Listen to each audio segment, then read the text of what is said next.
За эрхэм үзэгч танд та бүхэндээ манайхаас зориулж цоврал сэтгцийн эмгэгүүдийн өвчнүүдийн шинж тэмдэг эмчилгээтэй холбоотой сэтгцийн өвчин эмгэгийн талаарх ойлголтуудтай холбоотой буруу ойлголт айдсуудын арилгах зорилгоор цоврал контентууд хийх гэж байгаа. Юуны төрөнд хүн болгоны магадгүй хамгийн айдаг үг нь сэтгцийн эмгэг. Гэнхүүд л хүний тоонд нөгөө л шар хадны.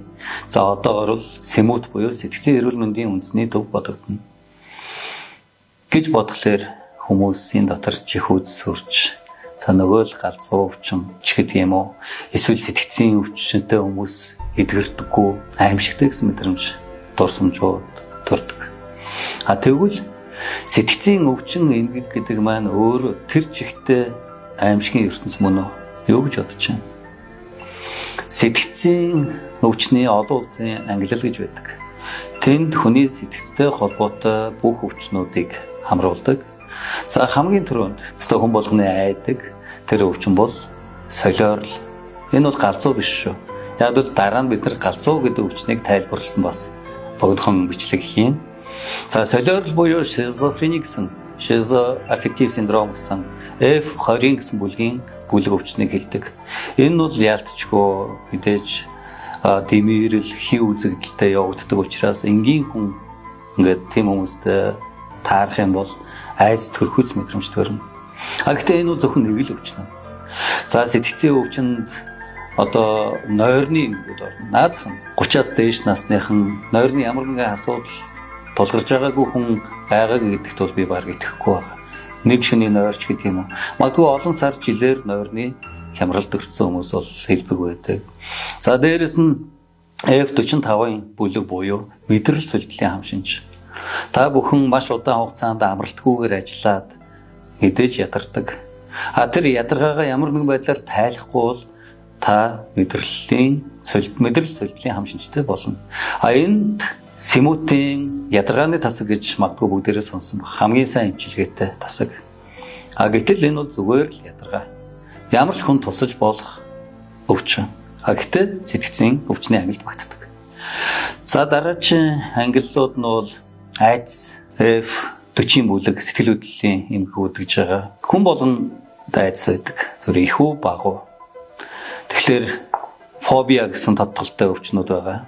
Нийт 500 төрлийн айдс байдаг. Наазах нь өндрийн айдс, харанхуун айдс, битүү орон зайн айдс, клаустрофобия ч гэдэг юм уу. Үхлийн айдс ч гэдэг юм уу. За бүр тэр байтугай эсрэг хүснээс айх айдс гэж хүртэл байдаг. Энэ бол бас сэтгцийн өвчин. За дараагийн бас нэг бүлэг өвчин бол сэтгэл гутрал F3-ын бүлэг. Хүн болгон амьдралынхаа нэгэн цагт ямар нэгэн байдлаар сэтгэл нь хямарч гутарч яадаг. Ажил нь бүтэхгүй бол хэн нэгнтэйгээ муудалцчих юм бол магадгүй тэр зөвөр нь 2-7 хоногоос дээш үргэлжлэх юм бол тэр өөрөө онж тавих сэтгэл готрох эмгэг гэдэг зүйл ангар явна. 2-7 хоногоос дотор байх юм бол сэтгэл готрох хариу оруул гэж өгдөг. За мэдээж харамсалтай нэмд оюуны онцлогуд байна. F7-гийн бүлэг. За донтолтууд байна. Айрхуу, ансууруулах бодисуу бүх төрлийн донтолтууд F10-ын бүлэгт явж байгаа. Энэ дээр эмгэнэлтэй нэг донтолтууд сүүлийн үед маш их байгаа. Мориотой тоглоомд донтох донтолтууд F63. За тэнгэрлүүд байна. F0-ийн бүлэг. Гих мэдчлэн. За хүүхдийн өвчнүүд, сэтгцийн асуудлууд орчин үед ярьдаг болсон ADHD ч гэдэг юм уу, аутизм ч гэдэг юм уу, зан төлөвийн насанд хүргэсний буюу хүүхдийн эмгэгүүд. За бэлгийн дур хүсэлтэй холбоотой өвчин эмгэгүүд бас байж л байдаг. F50-ын бүлэг дотор байгаа. За зан төлөвийн өөрчлөлтүүд гэдэг юм бол F60-ын бүлэг гэж байдаг. Тийм болохоор энэ сэтгц гэдэг ойлголт маань өөрөө асар өргөн хүрээтэй өвчин эмгэгийг багтаадаг ийм бүлэг. Тэр дундаасаа нөгөө хүмүүсийн айдсыг төрүүлдэг өвчин бол маш цөөхөн. Өнөөдөр нийгэмд дийлэнх нь 4-ний 1 сэтгцийн ямар нэгэн тулгамдсан асуудалтай гэж ярьдаг.